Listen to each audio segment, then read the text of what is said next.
Bismillahirrahmanirrahim. Assalamualaikum warahmatullahi wabarakatuh.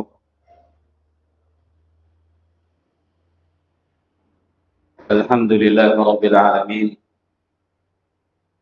Wassalatu wassalamu ala asyrafil mursalin nabiyina Muhammad wa ala alihi wa sahbihi ajma'in. Amma ba'd.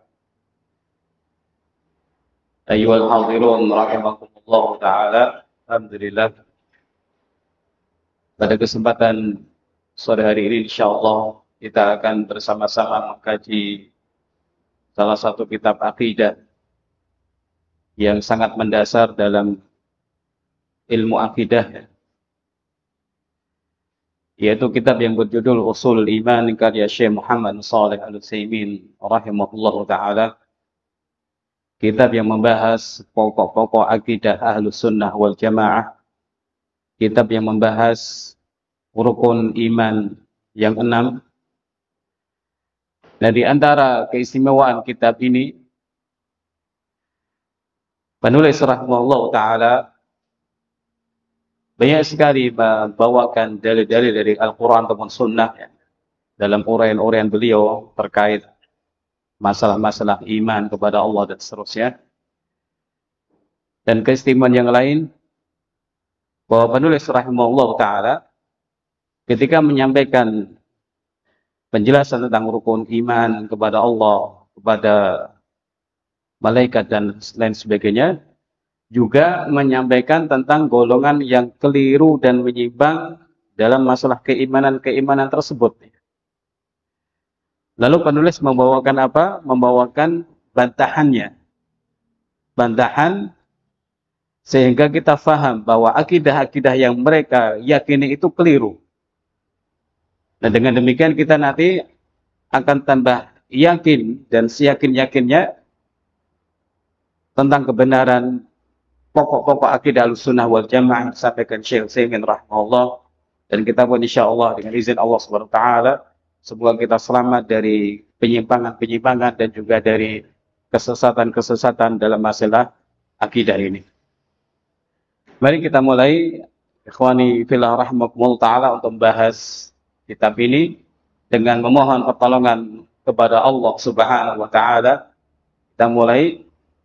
Penulis memulai buku ini dengan Bismillahirrahmanirrahim. Innalhamdalillah nahmaduhu wa nasta'inuhu wa nastaghfiruh wa natubu ilaihi wa na'udzu billahi min syururi anfusina wa sayyiati a'malina. Man yahdihillahu fala mudilla lahu wa man yudlil fala hadiya lahu.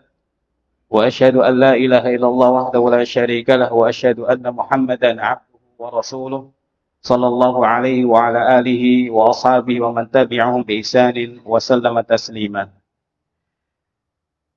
Penulis memulai kitab ini dengan apa yang biasa disebut dengan khutbatul hajah ya, yang biasa dipakai oleh Nabi Shallallahu Alaihi Wasallam dalam memulai khutbah-khutbah beliau, yang artinya sungguh segala pujian itu semuanya milik Allah Subhanahu wa taala. Kami memuji Allah, kami mohon pertolongan kepada Allah, kami mohon ampunan kepada Allah, dan kami bertaubat kepada Allah Subhanahu wa taala. Kami mohon perlindungan kepada Allah dari keburukan jiwa-jiwa kami dan juga dari keburukan perbuatan-perbuatan dan amal-amal kami. Barang siapa yang Allah beri hidayah, maka tidak akan ada satupun orang yang bisa menyesatkannya. Dan barang siapa yang Allah sesatkan, maka tidak ada seorang pun yang bisa memberikan hidayah kepada orang tersebut. Aku bersaksi tidak ada yang berhak disembah selain Allah, tiada sekutu bagi Allah. Dan aku bersaksi bahwa sesungguhnya Nabi Muhammad SAW adalah hamba Allah dan Rasulnya.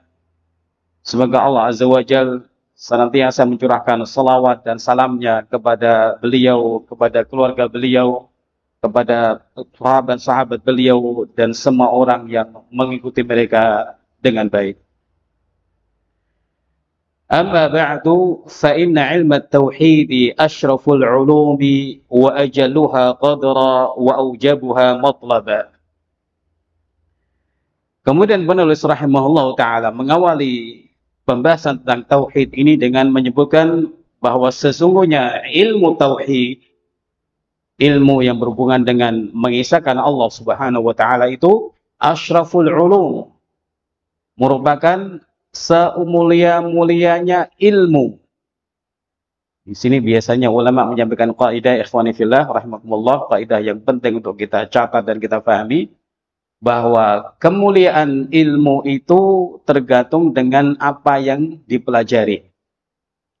Tergantung dengan kemuliaan yang dipelajari dalam ilmu tersebut.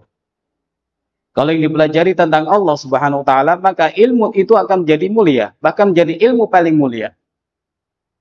Yang dipelajari tentang Al-Qur'an, maka menjadi ilmu yang mulia. Yang dipelajari tentang sirah Nabi Shallallahu alaihi wasallam, maka ilmu itu juga menjadi mulia. Ini kaidah penting untuk mengetahui mana ilmu yang mulia, mana ilmu yang paling mulia, mana ilmu yang tidak mulia. Sesungguhnya ilmu tauhid adalah ilmu yang paling mulia, ilmu yang kedudukannya paling agung, dan ilmu yang paling wajib untuk dipelajari. Nah, di sini dalam agama kita ada sholat, ya, ada puasa, ada zakat. Nah, semua itu tidak bisa mengalahkan ilmu tauhid. Di ilmu tauhid menjadi ilmu pertama, ilmu utama yang harus kita pelajari sebelum sholat, sebelum zakat, sebelum puasa, dan lain sebagainya. Li'annahu al-ilmu billahi ta'ala wa asma'ihi wa sifatihi wa huquqihi ala ibadihi. Kemudian penulis menyampaikan alasan, ya, kenapa ilmu tauhid itu ilmu yang paling mulia, ilmu yang kedudukannya paling tinggi, dan ilmu yang paling wajib kita pelajari. Karena ilmu tauhid itu apa? Ilmu yang berhubungan dengan Allah Subhanahu wa taala. Yang dipelajari adalah tentang Allah Subhanahu wa taala, tentang nama-namanya, tentang sifat-sifat Allah Subhanahu wa taala, dan juga tentang hak-hak Allah Subhanahu wa taala yang menjadi kewajiban hamba-hambanya. Ya, kita ini hak-hak Allah Subhanahu wa taala yang menjadi kewajiban kita, yang kita semua adalah merupakan hamba-hamba Allah Subhanahu wa taala. Nah, dengan ilmu ini, ikhwani fillah rahmatullah ta'ala, seorang hamba akan mengenal Allah. Ketika mengenal Allah, akan cinta kepada Allah. Ketika cinta kepada Allah, ya, dia akan punya pengharapan yang besar kepada Allah Subhanahu wa ta'ala. Sekaligus juga akan menumbuhkan rasa takut kepada Allah Subhanahu wa ta'ala. Sehingga orang kemudian tidak berani macam-macam di dunia ini. Dia tidak berani melanggar perintah Allah, melanggar larangan Allah, tidak berani. Kenapa? Allah Maha Besar, Allah Maha siksaannya pedih, dan lain sebagainya. Wa li'annahu miftahut thariq ila Allah Subhanahu wa ta'ala. Dan karena tauhid itu adalah kunci jalan menuju Allah Subhanahu wa ta'ala. Tidak mungkin seseorang sampai kepada Allah, ya, entah masuk surganya, bertemu dengan Allah di surga, atau dia meraih cintanya, dia meraih pahala dari Allah, tidak mungkin kecuali kalau dia sudah bertauhid dahulu kepada Allah Subhanahu wa taala. Jadi tauhid jalan menuju Allah, jalan menuju surga Allah Subhanahu wa taala. Tidak mungkin seseorang itu bisa sampai kepada Allah, sampai kepada ridhonya, kepada surganya, kecuali dengan tauhid terlebih dahulu. Wa asasu syara'ihi, dan merupakan asas atau pondasi syariat-syariat Allah Subhanahu wa taala. Nah, sekarang kenapa disebut syariat itu bentuknya jamak? Kenapa? Dengan hikmahnya Allah Subhanahu wa taala itu menurunkan syariat-syariat yang berbeda kepada para nabi. Tapi intinya sama, ya. Intisarinya sama, mereka semua para nabi sepakat pada satu ajaran yang inti, yaitu tauhidullah. Namun syariat-syariat, ya, masalah halal haram, ada perbedaan-perbedaan antara syariat Nabi Musa misalnya dengan syariat Nabi Muhammad SAW. Tidak sama secara persis. Hal ini disampaikan Nabi SAW dalam suatu hadis, ya. Al-anbiya ikhwatun li'allatin. Ummatum syatta wa dinum wahid. Para nabi itu saudara-saudara satu ayah.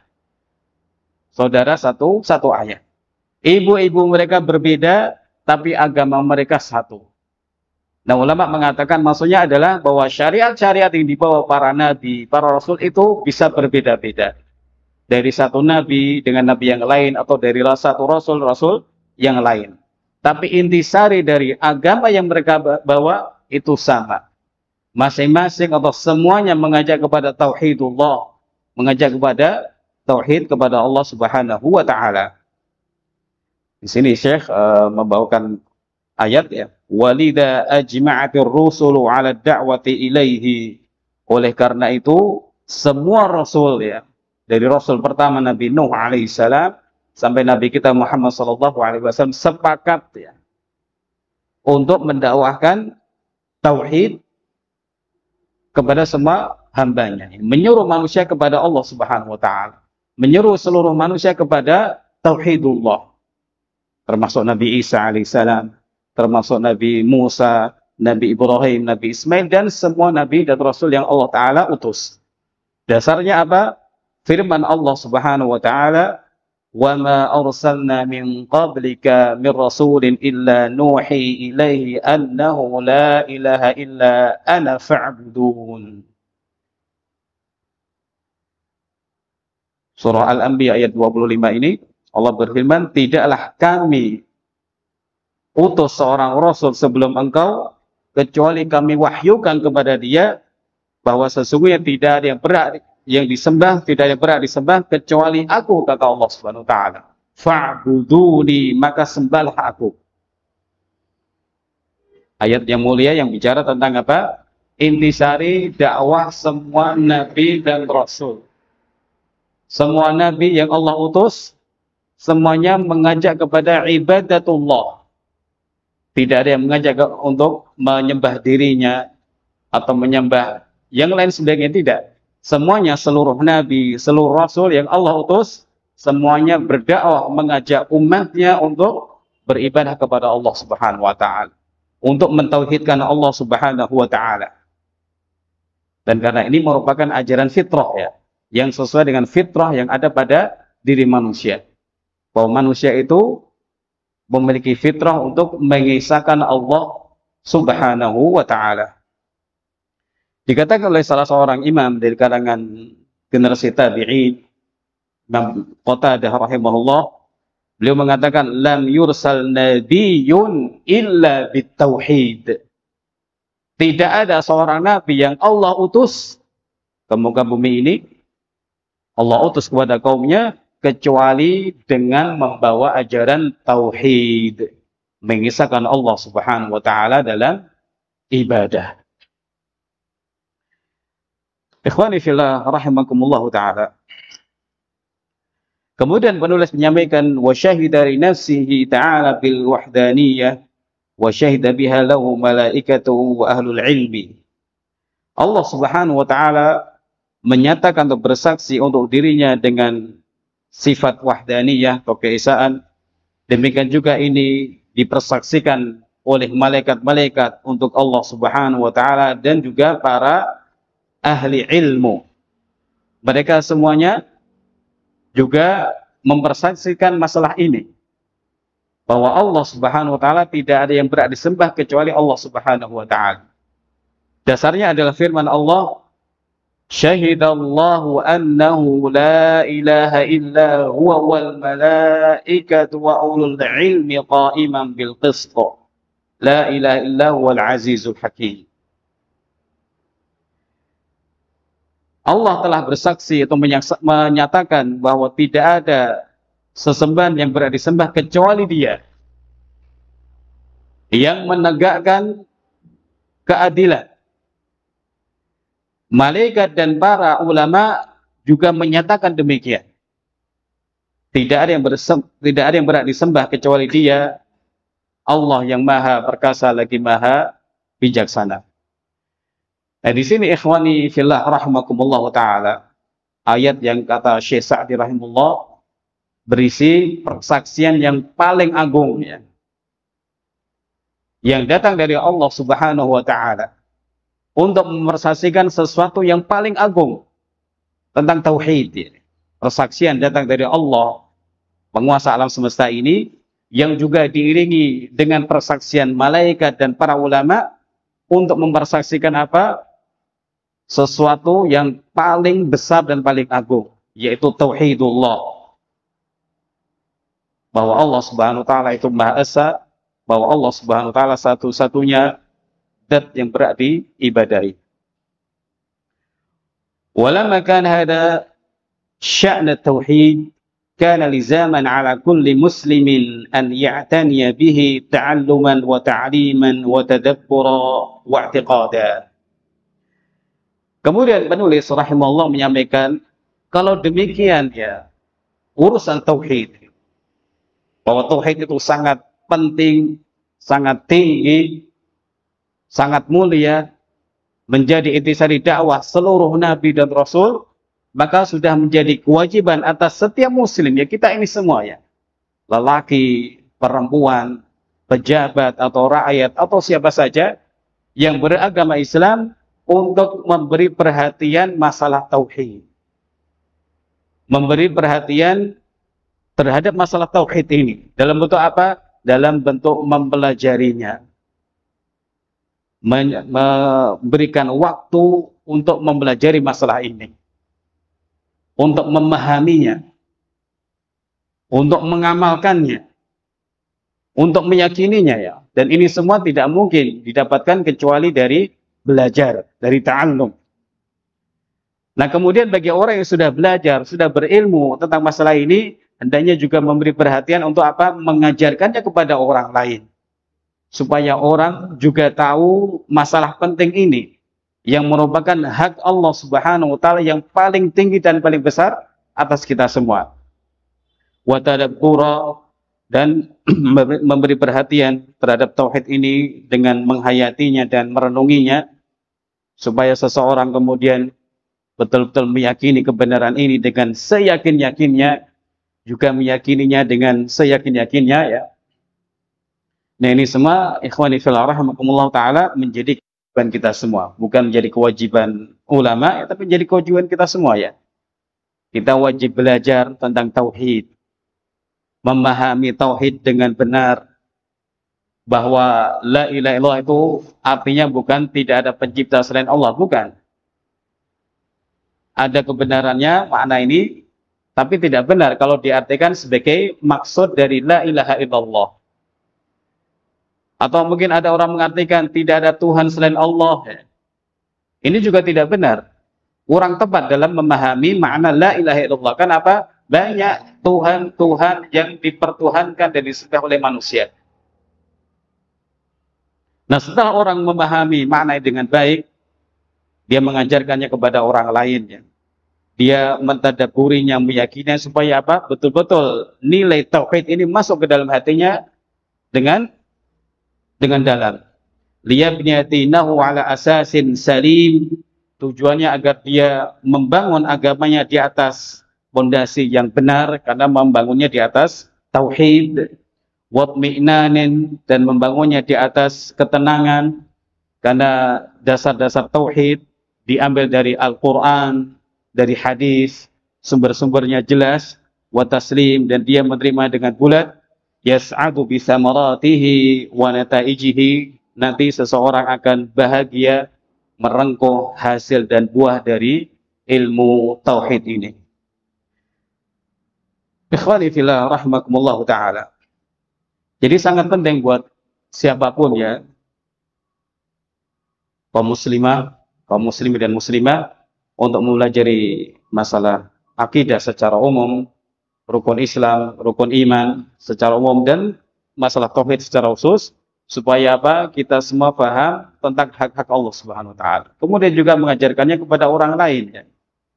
Nah, di masa sekarang sebagian orang itu tidak hafal rukun iman. Silakan dicek sendiri. Tidak hafal rukun iman. Kira-kira kalau ditanya tentang maksudnya, paham apa tidak? Ya mungkin lebih tidak paham lagi. rukun-rukun iman saja tidak hafal, apalagi maknanya, maksudnya tentu akan lebih tidak paham lagi. Ini hal yang terjadi pada sebagian saudara kita. Maka perlu kita semua itu mengajarkan sesuai kemampuan kita, mengajarkan masalah tauhid, mengajarkan masalah rukun iman kepada orang lain. Kita lanjutkan ya.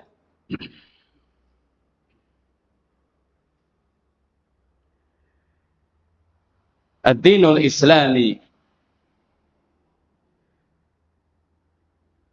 Syekh Muhammad Shalih Al-Utsaimin rahimahullah taala, sebelum beliau membahas tentang rukun-rukun iman, beliau juga membahas tentang ad-dinul Islami, agama Islam.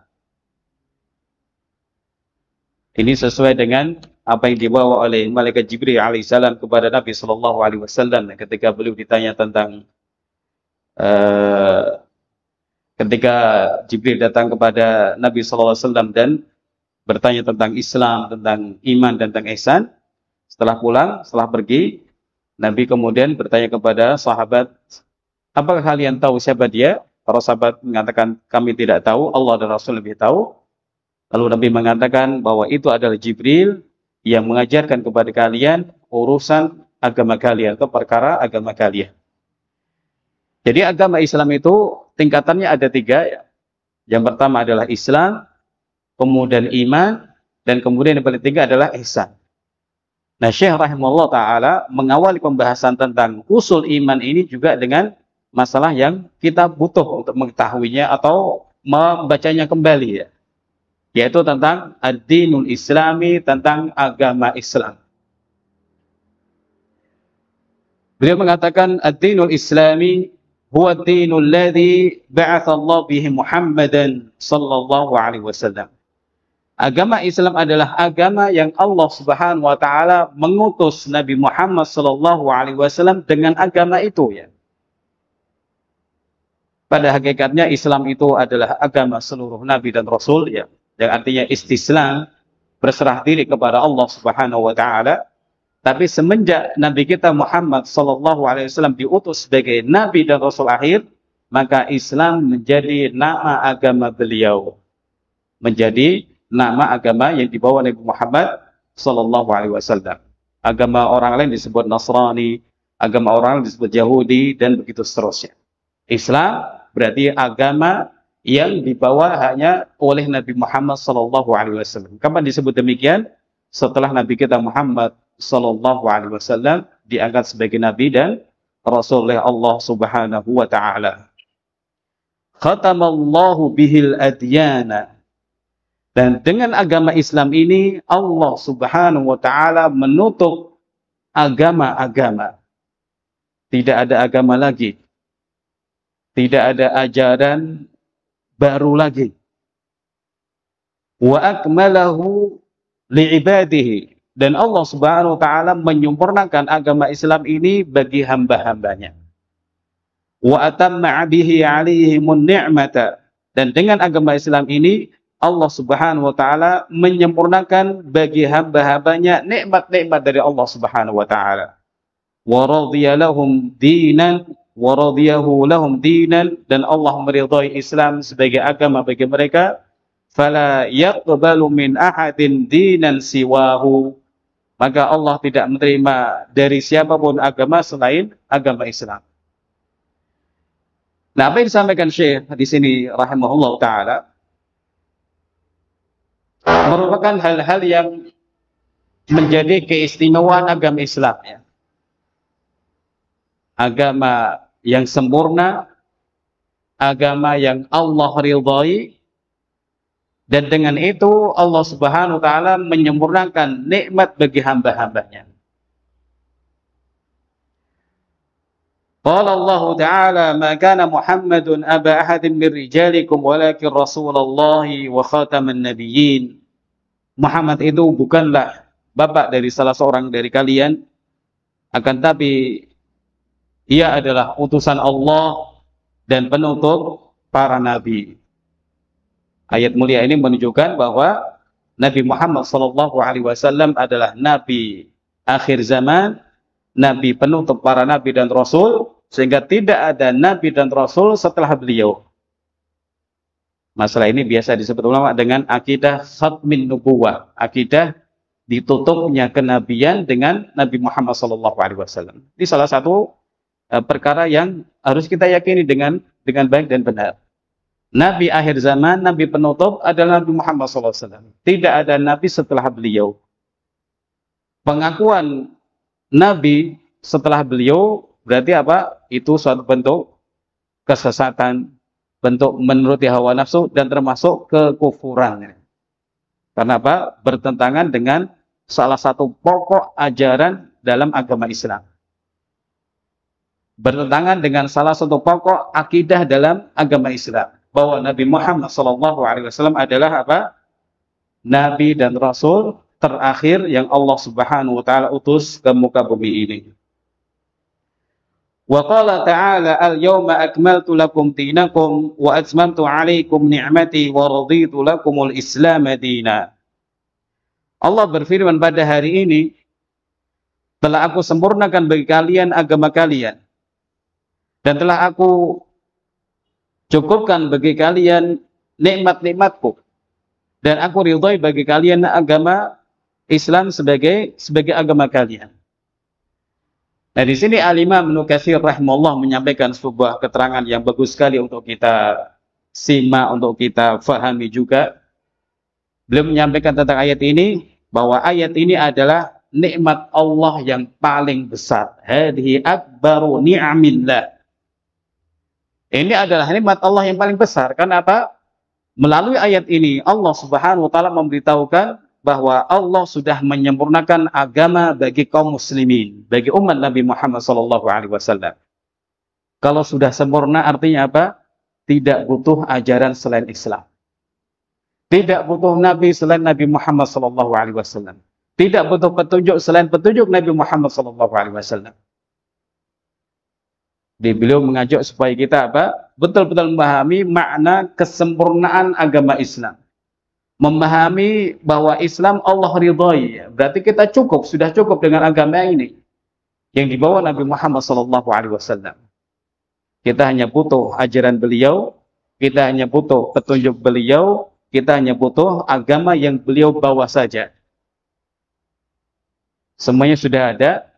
Karena itu yang kita butuhkan adalah orang yang mengajarkan kita tentang ajaran Nabi Muhammad SAW. Seorang alim Rabbani yang mengajarkan kita tentang petunjuk Nabi Muhammad SAW, sehingga kita tidak butuh tambahan-tambahan atau inovasi dalam agama atau kombinasi dan lain sebagainya. Kita sudah dicukupi oleh Allah Subhanahu wa Ta'ala dengan agama Islam ini.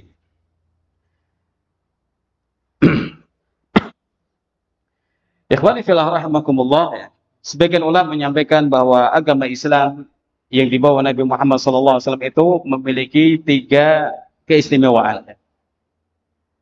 Yang pertama, al-kamal, sempurna. Disebutkan dalam Al-Maidah ayat 3 ini. Yang kedua apa? Al-baqa, abadi, artinya berlaku sampai hari kiamat.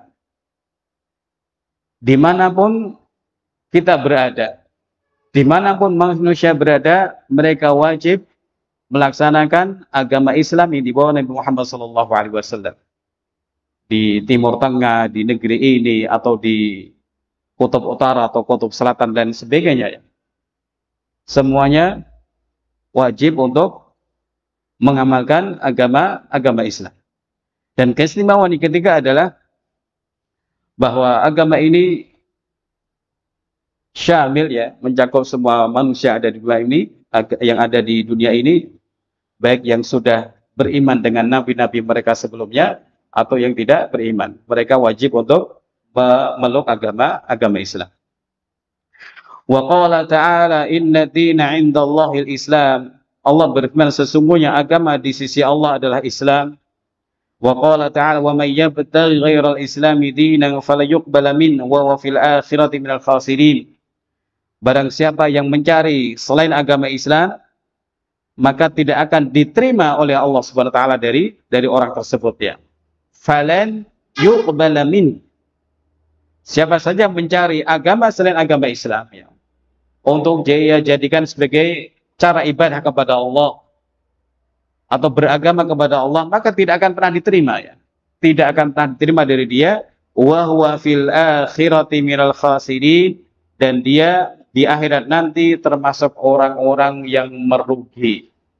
Orang-orang yang merugi.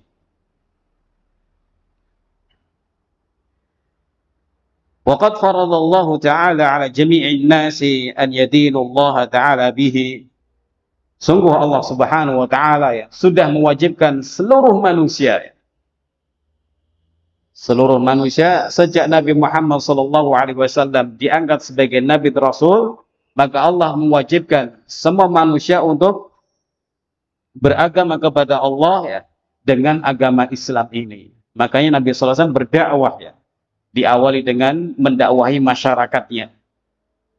Kemudian ada suku-suku yang lain datang ke Mekah, didakwahi, kemudian mereka masuk Islam dan berdakwah di tengah kaumnya. Beliau kemudian berhijrah ke kota Madinah, mendakwahi orang-orang Madinah. Dan Islam pun semakin berkembang di Madinah ya. Walaupun ya perkembangan Islam itu sudah dimulai sejak akhir-akhir tahun Nabi SAW berada di Mekah ya, beliau berdakwahi rombongan haji yang ada dari kota Madinah ya. Ada baiat Aqabah ya. Tapi hakikatnya ya Islam itu kemudian berkembang dengan pesat di kota Madinah setelah Nabi SAW berada di sana.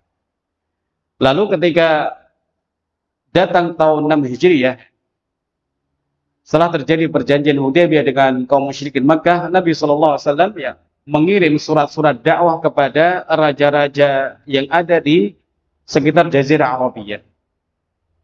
Beliau kirim kepada Raja Persia, beliau kirim surat kepada Raja Romawi, beliau kirim surat kepada Raja Mesir dan lain sebagainya. Menyeru mereka semua untuk memeluk agama Islam yang dibawa Nabi Muhammad SAW. Ada yang kemudian menerima surat itu dengan baik, ada yang menolak dengan baik, ada juga yang menolak dengan cara-cara yang sangat buruk sekali. Tapi intinya bahwa seluruh manusia itu wajib beragama dengan agama Islam untuk menuju kepada Allah Subhanahu wa taala.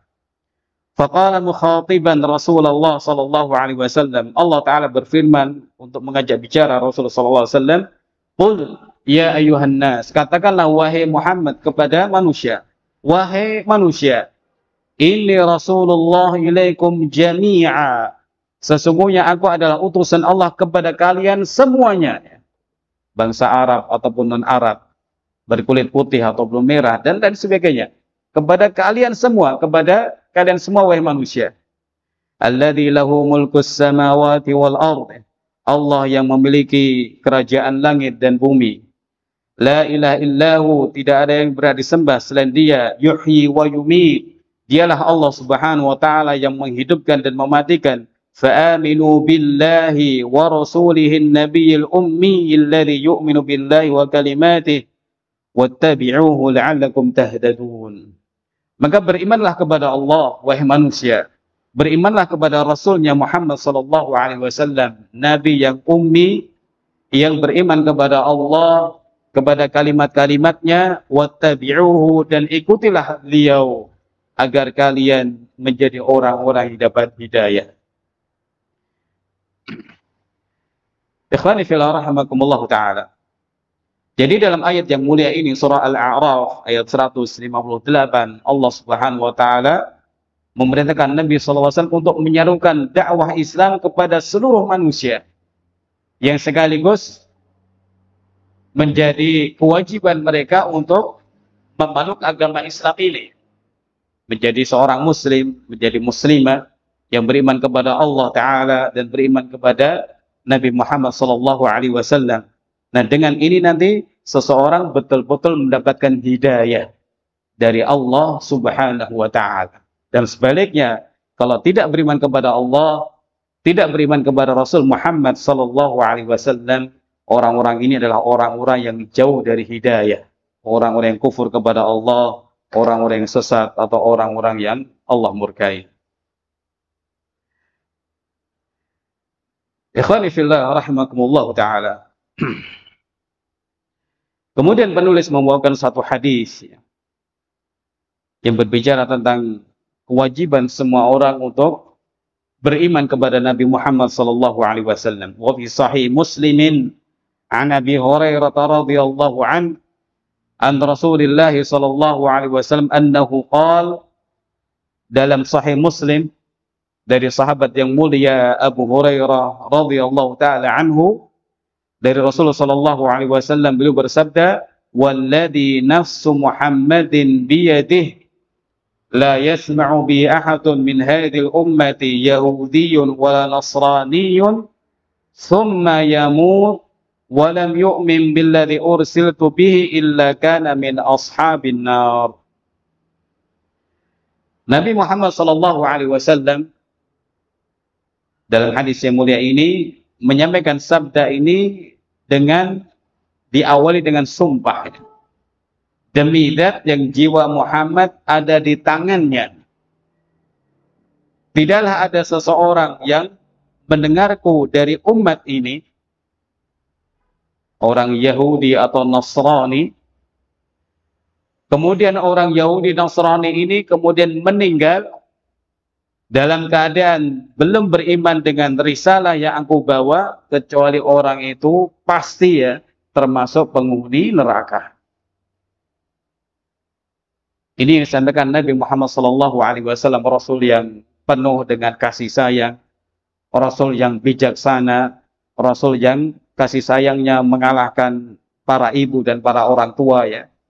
Beliau menegaskan kewajiban semua manusia untuk beriman kepada beliau dan beriman kepada risalah beliau.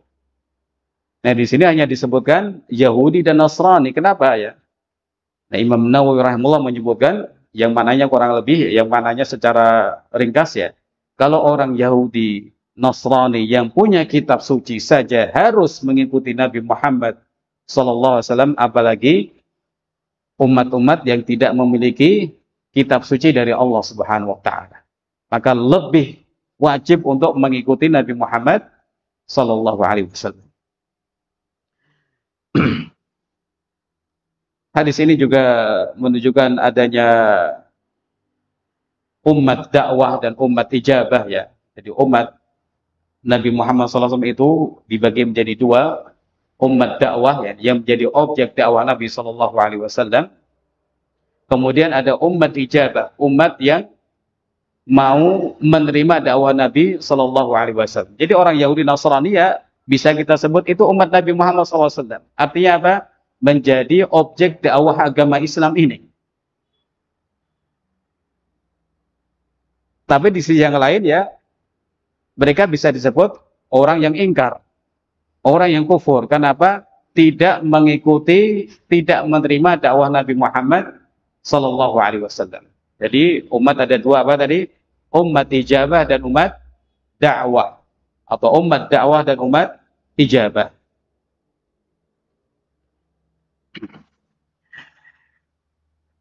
Wal imanu bihi, dan iman kepada Nabi Muhammad sallallahu alaihi wasallam artinya tasdiqu ma jaa bihi ma'al qabuli wal id'an, la mujarradu at-tasdiq. Orang yang mengaku beriman kepada Nabi Muhammad SAW setelah dia mengimani beliau utusan Allah mengimani beliau Nabi Allah kewajiban dia adalah beriman kepada beliau, yang artinya membenarkan semua yang beliau bawa. Ini kewajiban pokok kita semua mengimani semua yang dibawa Nabi Shallallahu Alaihi Wasallam. Sehingga dalam hati kita pokoknya saya iman kepada semua yang dibawa Nabi Sallallahu Alaihi Wasallam. Ini kewajiban kita. Nggak boleh misalnya saya beriman kalau yang masuk akal saja. Saya beriman kalau yang enak-enak saja. Tidak. Tapi semua yang harus kita yakini, kita benarkan. Itu dari Nabi Sallallahu Alaihi Wasallam dan hakikatnya berasal dari Allah Subhanahu Wa Taala. Ma'al qabuli wal id'an, menerimanya, membenarkannya dengan bulat dan dengan penuh ketundukan. Tidak ada unsur pengingkaran atau penolakan sedikit pun atau ragu-ragu. La mujarradu tasdiq, bukan sekedar membenarkan dengan lisan saja. Kalau ini bisa dilakukan orang-orang munafik misalnya ya. Dengan lisannya mereka mengatakan saya beriman kepada Allah, beriman kepada Rasulullah. Tapi hakikatnya hati mereka tidak menerima. Hati mereka tidak tunduk dengan apa yang dibawa oleh Nabi Muhammad SAW. Karena itu kata Syekh rahimahullah, walihada lam yakun Abu Talibin mu'minan bir Rasul sallallahu alaihi wasallam ma'a tasdiqihi lima ja'a bihi wa syahadati bi annahu min khairil adyan. Karena itulah Abu Talib ya belum menjadi seorang mukmin ya. Imannya belum benar kepada Nabi sallallahu alaihi wasallam walaupun sudah membenarkan risalah yang beliau bawa dan mempersaksikan kalau agama beliau agama yang baik atau terbaik. Kenapa? Belum mengucapkan pembenaran atau membenarkan dengan lisannya ya. Di lisan membenarkan, hati juga membenarkan. Sementara Abu Talib belum pernah membenarkan dengan lisannya bahwa Nabi Muhammad SAW adalah utusan Allah atau belum mengucapkan kalimat La ilaha illallah.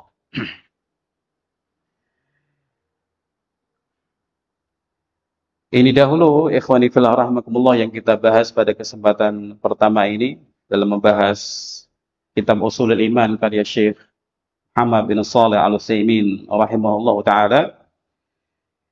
Dan insyaallah akan dilanjutkan pada kesempatan-kesempatan berikut. Semoga Allah memudahkan kita semua untuk terus belajar ilmu syar'i terutama masalah akidah ya.